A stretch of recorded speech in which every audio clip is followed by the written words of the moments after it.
Good morning. तर बघू शकतायत हा शेतातील कोटा आहे आणि या ठिकाणी बघू शकतायत अशा पद्धतीने अतिशय सुंदर शेतीमध्ये बघू शकताय जनावरांसाठी हा कोटा आहे आणि नक्कीच सुंदर अशा पद्धतीने बघू शकतायत. या ठिकाणी पपईचं झाड आहे, इथं आंब्याचं झाड आहे, पपईचं झाड आहे, इथं बघू शकताय पेरू आहे, शेवगा आहे.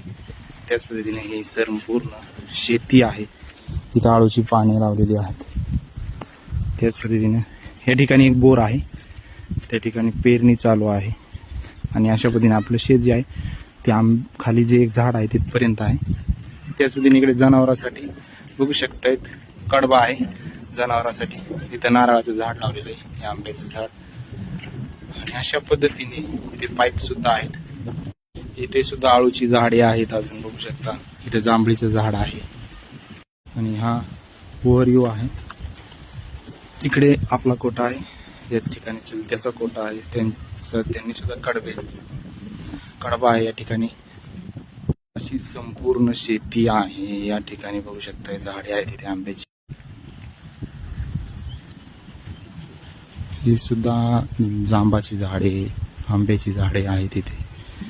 रामफळ आहे, केळी आहे, केळीचं झाड आहे इथं.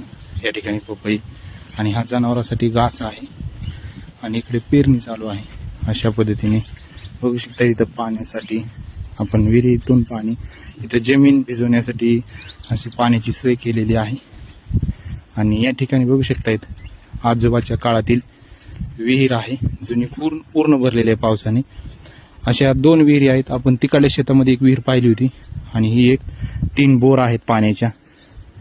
आणि हे जनावरांसाठी बघू शकतायत या ठिकाणी सुद्धा बुसकट आहे. ही टिफन आहे, बघू शकतायत याद्वारे आपण पेरणी करू शकतो. आणि ही टिफन आहे. अशा पद्धतीने ही संपूर्ण शेती आपली आहे. या ठिकाणी इकडे सुद्धा ही आपली शेती आहे आणि नवीन पवनचक्कीचे काम झालेलं आहे. या ठिकाणी बोर आहे, बघू शकता. ही बोर सुद्धा म्हणजे 3 बोर आहेत पाण्यासाठी उपलब्ध करून ठेवलेले आहेत. या ठिकाणी बघू शकता ही एक शेती आहे आणि इकडे आपली संपूर्ण शेती आहे. हे छोटंसं एक तळ आहे आणि या तळ्यामध्ये सुद्धा आपली जमीन गेलेली आहे थोडी, म्हणजे मोठं नाही परंतु छोटंसं तळ आहे. ही संपूर्ण शेत तळ जे आहे ते आपल्या शेतामध्ये. या ठिकाणी आंब्याचं झाड आहे.